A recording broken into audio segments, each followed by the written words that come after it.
So did I tell you? I know I told you both this, I think, but I came home and I was telling Ellen, my 10-year-old daughter, that we have a vodcast now because, yes, we're back, The Naturalist, but we've got video this time. So I was telling her, no, it's actually... Real pros. Hi, Mom. No, so I said, we've got a vodcast now. And she said, oh, is that a vodka podcast? It is. Yeah, this is water. I'm not in my branded mug this time. But yes, that is not what we're doing here. No vodka involved. And I don't even know where she got that. It's not like I'm chugging vodka at home. Yeah, you're from a wine lady. This is The Naturalist. In every episode, we're covering the products, ideas, and trends that are shaping the CPG industry. Or that we just really like.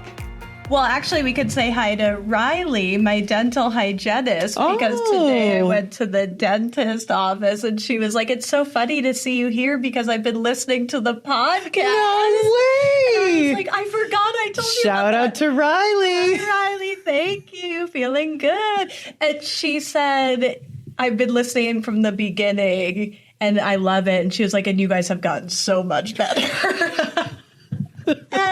And then she said, and you have great chemistry. But it was so nice. She listened. That's amazing. That's amazing. Well, and I love your teeth look incredible. Thank you. Ding. Can you do like a little sound effect? Ding.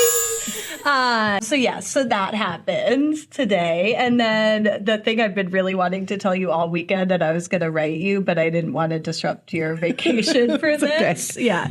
Is that, okay, so in our content team meeting, we were talking about cider donuts. Right. And spent our super content important team meetings are really productive. We're talking about cider donuts. I find the place in Denver that I'm going to go buy my cider. I plan a perfect cozy day. Right. Good. For us. So over the weekend, we go. We are going to pick up cider donuts, go up to do some leaf peeping. We go into this place, really cute, and they're really nice. And we're like, okay, we'll take a couple of cider donuts, some things of cider. So I'm looking in the back. He's like, okay, excuse me. I'm going to go get your donuts. And it says fresh. There's a sign that says fresh cider donuts. What does that mean? That made that day? Made that day homemade, one might assume. Yeah. So I'm looking in the back and I see a plastic box, the type that you would get, not even a box, but a plastic container, what you would pick up in a big box store. Yes. I wasn't going to name any names. I know. I was anyway, wherever. Yes. They're fine. So I'm could those be the donuts? No way. That must be an English muffin or something. Sure enough, he peels the label off, opens it up, pops it in the toaster, and that was my fresh cider donut. That's embarrassing. Disappointing. Yeah. It almost ruined the cozy day, but I shook it off. As you do. You still got some leaf peeping. Disappointments, yeah. So still have not had my cider donut. Oh, that's really disappointing. And how much was the upsell on that? I mean, it was $1.95 the donut. So I was because a new donut place opened by our house that is... I have to bring in these donuts. Yes, please. So good. So 2 days later, I ended up buying a million of these donuts to make up for the... Right. And now I have to buy donuts on the way home. So good. Okay, here we are. Back for another season. Season 2. Not just the fall donut season, but also season 2 of The Naturalist. Equally cozy and delightful. Let's hope so. Sometimes sweet, sometimes salty. Like all good donuts. I feel like I bring the salty. I feel like you're... Do I ever? Oh, yeah. I mean, you've got some salt. Okay. All right, so we're back. We have a lot to talk about. We do. What should we start with? It's awards season here. Oh, it is. Sorry. You're Baby Reindeer? I haven't watched that one yet. It took all the awards. Yes, it is award season. It is NEXTY Awards season here. Yes. I'm a little bit off my NEXTY game because for the first time, we have opened the awards, the NEXTY Awards, in September. So it's got me a little bit thrown. We usually open a little bit later in December. So we are super excited that nominations are now open. until December 2nd. But we do have an early bird until October 16th. So more time to get great nominations. Yes. So really excited about that. We have got the same 35 categories, maybe little tweaks from last time, but 35 categories that we had for Expo West 2024, including some of those new favorites like the non-alcoholic beverage category, the adult alcoholic, not vodka cast, could be vodka category, beauty category, which is really exciting, packaged produce. So super excited to see what we get in terms of nominations. So what are you thinking? We were at Newtopia Now. We got to see a lot of companies launching at Newtopia, which is really cool. Not only launching products, but really their whole company debuting at the show. Based on that and the samples you've been getting, the conversations with brands, what are you thinking you're going to see a lot of for this year's NEXTYs? Ooh, that's a really great question. I wore a blazer for that question. Yeah. I decided to get real. I'm getting a little nervous. I feel like I'm in an job interview. Yeah. Let's see. Well, definitely, we did write a piece about some of the trends that we saw at Newtopia that's on newhope.com. Yes. One of the trends that we talked about, which you contributed to that piece, which I really love, is that the artisanal maker movement. So, seeing these really like artisanal, homemade, crafted, chef-crafted brands. And then they're really coming into the market with incredibly beautiful packaging, really speaking to consumers. But they retain that very, I don't want to say mom and pop because it's more fashionable or more curated in a way. Yeah. It was interesting to see a lot of those like more artisanal brands seeming really prepared. Mm-hmm. Like I think they're like really getting the right information, the right connections, and like doing things right when they enter the market, which I love to see because sometimes, we see even in the NEXTYs and at the shows like that there's a company that has a great concept, but it isn't quite ready. And so I liked the readiness we were seeing from those companies. Yeah, and I think, a lot of that comes from brands just getting smarter. There are a lot of small brands. They're launching DTC, which is great for them. Yeah. But then also just kind of they have a lot more ways to get into the marketplace than they maybe did originally. I mean, we had at Newtopia Now, there was a great session, a sponsored session from TikTok Shop that was packed. Target was there talking about their accelerator program. All of these, so many retailers are really supporting these incredible small brands through accelerators, through Sprouts has that forager program. So really great ways for these brands to kind of get out there, even if they're not, ready to scale. Right. Yeah. Getting all that information earlier. Yeah. Target, I think, has done a great job of finding direct to consumer brands and bringing them in store. So it's cool to see that. So yes, that was a great trend. So probably we'll see a lot of that. Hopefully we'll see a lot of conscious beauty. Oh, absolutely. That was fantastic at the show. Yeah. And so I think my hope is that we'll see lots of great clean beauty companies, both at the NEXTYs, at Expo West next year, and certainly back into Newtopia. So, I mean, as you know, I've been talking about this category for so long, but to really see not only more of those companies entering our space, but more buyers. Like at Newtopia Now, Ulta had a big presence. Some big beauty buyers were there and really sourcing their next great companies through our shows, which is cool.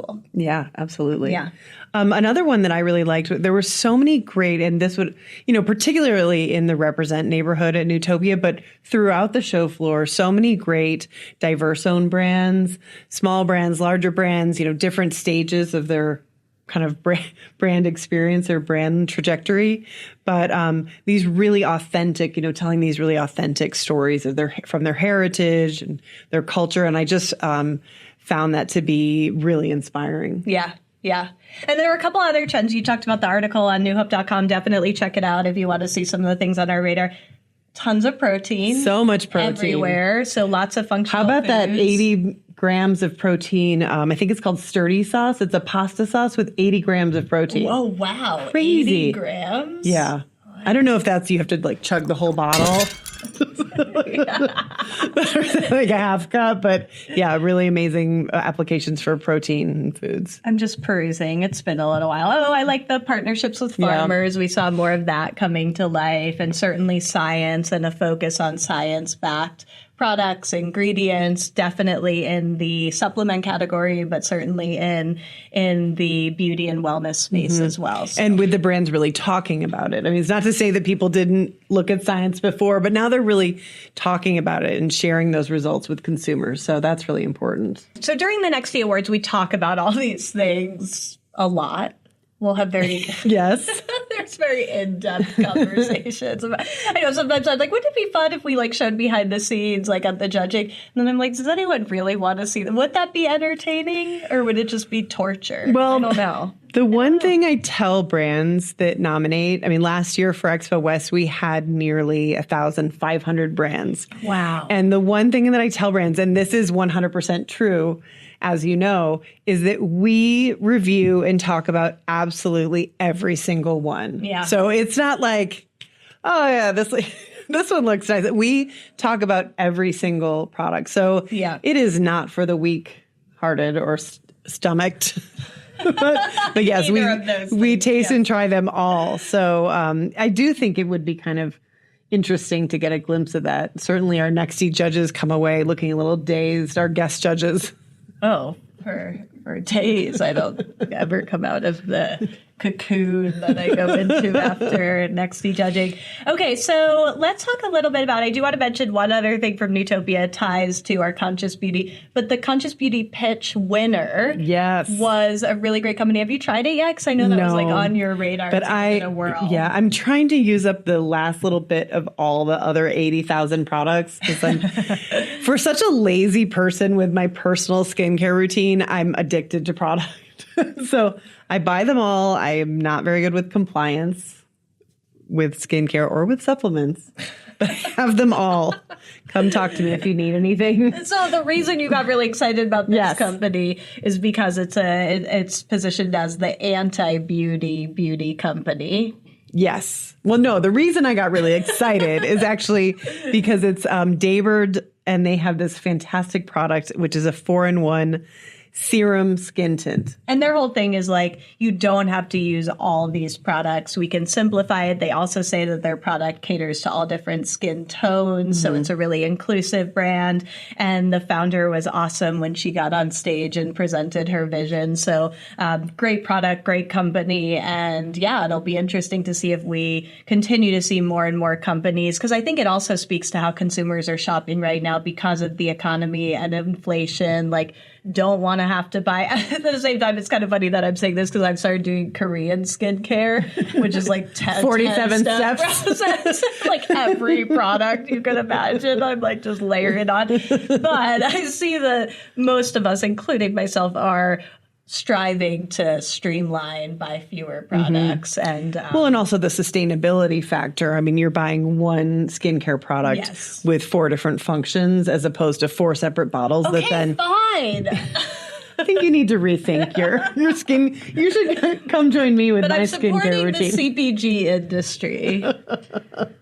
All right, so like that. Next? What is next? What's going on? Oh, there was some cool news that broke a couple weeks ago, but I still think it's worth mentioning. Do you know what I'm going to say? Does it have to do with awards season? It doesn't. Donuts? Cider donuts? No, I give also up. It doesn't. All right, let's hear it. I forgot. No. Like when you said donuts, that all these delicious donuts that I had this weekend. I think I have a sugar addiction, actually. Now, could be worse. Because it could be. Okay. No, not donuts. Naturally Colorado. Oh, yeah. That is big news. Yeah. So Naturally Boulder, which was the first chapter of what is now Naturally Network, that has chapters all over the country. They provide resources, education for particularly emerging brands. And Naturally Boulder was really the pioneer in that. So they have rebranded and joined forces with Colorado Food Works, which was an organization focused on emerging food brands based in Denver. They they've joined forces, Naturally Boulder, to become Naturally Colorado. So that means that they'll have events in both Denver and Boulder. They've already been doing that. But I think it just really speaks to, A, what a hub all of Colorado is for the natural products industry, and B, this growing desire for different organizations to come together and really collaborate rather than compete for resources and for attendance and engagement. So I think it's really great that they both have awesome people behind them, so that they've come together to have an even greater force here in Colorado for the natural products industry. Fantastic. It's exciting. Fantastic. Don't make fun of me. I mean, you can. You will, but you should feel bad about it. No, that's great. That's really exciting news. Yeah, I think so. Yeah. So I had something that I wanted to mention. I know that you attended the NBJ Summit this summer. I did. So I'd love to hear. I'm not actually 3 years ago. It felt like it, right? Summit. No, let's hear a little bit about it. How was it? It was wonderful. I mean, I always love the NBJ Summit. It really is the event for leadership in the dietary supplement and nutrition industry. And this year, we really wanted to celebrate the 30-year anniversary of DSHEA. So that was one of our themes. But rather than having it be like looking back on the past of the dietary supplement industry, really looking at how that foundation that was set by this really important legislation for this space, it's what regulates the entire dietary supplement industry, how that's created a foundation for innovation, quality, transparency into the future. So we were able to talk about both of those things, the legacy of the industry, but also really what's next, and so much of that rooted in science and education and innovation. And we also talked about women's health, because that's such an important part of the future of the industry, both bringing more women leaders into the space, as well as really representing women in the science and the research behind products. So I loved that, of course. And our final keynote, which was on the last day of the summit, was Marcus Buckingham. You may know him from StrengthsFinder. Did you ever know him from Strengths? So he did a lot of work around leadership and kind of HR type things for companies. But now his work is focused on love and work. So why it's so important to bring love into how you work as a company, how you connect with each other within an organization, but also how you bring love to your customers through experiences. And think about, like, when you say, I love a product or I loved an experience, why do you actually say that? What went into it? And so to really get into the psychology behind what it takes to build a lovable company and brand. So that is such an important message right now. Well, you definitely bring love into your work and the people around you. No, you're so passionate for what you do and for all of these experiences that you create. Well, amazing people make it easy to love. Love fest. Love. So let's actually skip over the love part. Enough love. Enough. We're done. Yeah. No, I'd love to go back to what you said about women's health at the NBJ Summit, because I know that NBJ's condition-specific report was looking at sexual health. And I actually have a little data point because I thought this was really amazing. It's an estimated $1.25 billion market. In 2024, growth is estimated to reach 6.7%. on its way to 7.7% growth by 2027. So that, I think, is amazing. We've talked about this a lot on the show, about, lifting the taboo, talking about sexual health. And I'm going to make an incredible connection here because I started watching the new Netflix series, No One Wants This, last night. Oh, you did? Okay. And she has a podcast, just like us. But I love that the whole thing is about talking about sexual health and sex and really lifting that taboo. So it's making its way into popular culture as well. Yes, definitely. I like that connection. Yeah, and I like that. I feel like in a lot of ways, we saw the first kind of sexual health products. I always talk about the NEXTYs as kind of the sounding board for new products and where we see a lot of the new innovations that are going to hit the industry next. A few years ago, I'd say maybe 2 or 3, the first kind of libido product or like women's health, kind of creeping in. And now, of course, it's all over the place. And I really love the fact that I feel like our industry is pushing pushing that into the mainstream. Yeah. Or, at least joining up with those other mainstream trends and really uplifting this idea. I totally agree. And, we're always trying to think about, well, then what's next? Right. And so Nutrition Business Journal is our publication that's focused on educating members of the dietary supplement industry. So that condition-specific report that you talked about covers all of the key conditions right now, and it brings data around all of these topics. So the data that comes from NBJ is really remarkable. We had our planning, so this is a little like in the weeds of how we plan a secret. Peek. It's a little bit of a secret, but we were talking about like, what do we do for next year's reports? Because NBJ comes out with a series of reports over the course of the year on those topics that are top of mind for supplement industry professionals.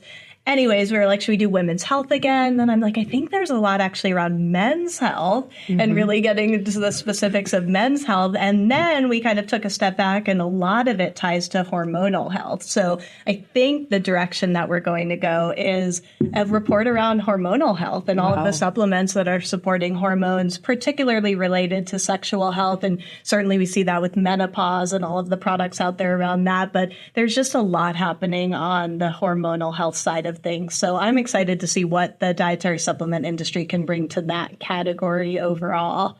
So Me too.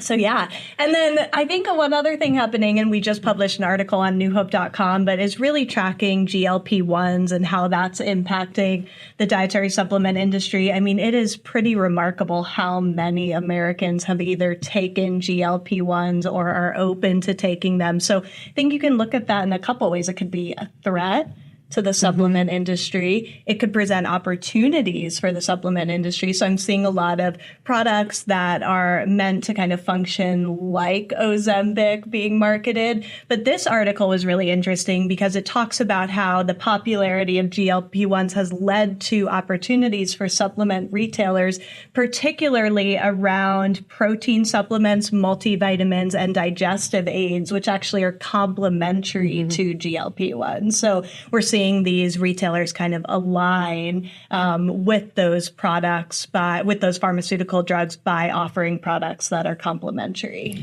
That's so interesting because, one of the things so I attended the Organic Produce Summit this summer in Monterey.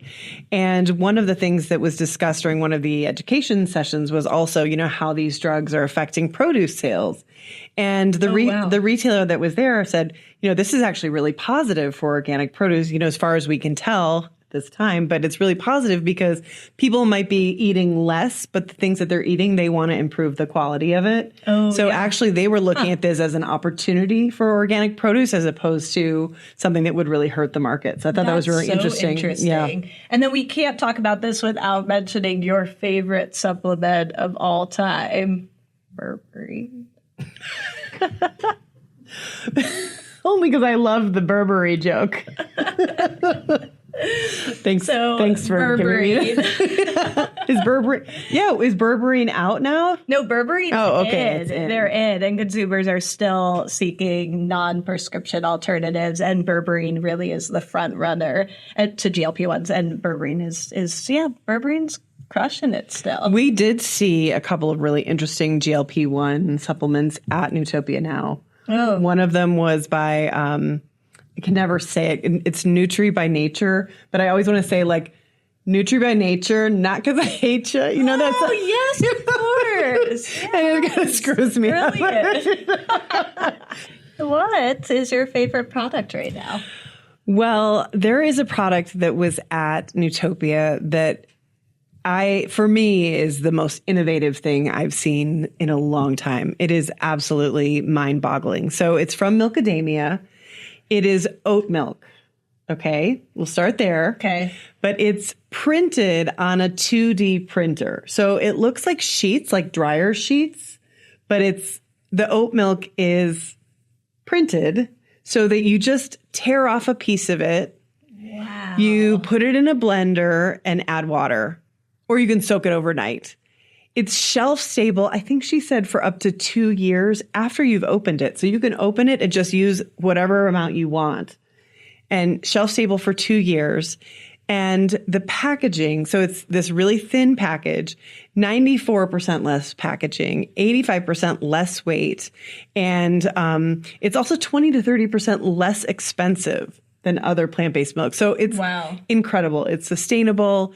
It is long-lasting. I mean, I don't know about you, but I buy oat milk all the time, and I never get through it. I throw out such a huge... Yeah. And I asked ChatGPT, I was like, do I really have to throw this out? And it was like, yeah. And I'm like, are you freaking kidding me? No. But I waste so much and shipping and all of that. So it checks all those. But the future is now, my friends. It's amazing. And we actually are just about to publish on newhope.com a fantastic interview that we did with Milkadamia's CEO, Jim Richards. And so they're starting with the oat milk. Next in line, they're going to have almond milk coming out next year. And then we talked a little bit, too, about the challenges because obviously Milkadamia, macadamia nuts, that's kind of their signature thing. It's more of a challenge because those nuts are 80% oil.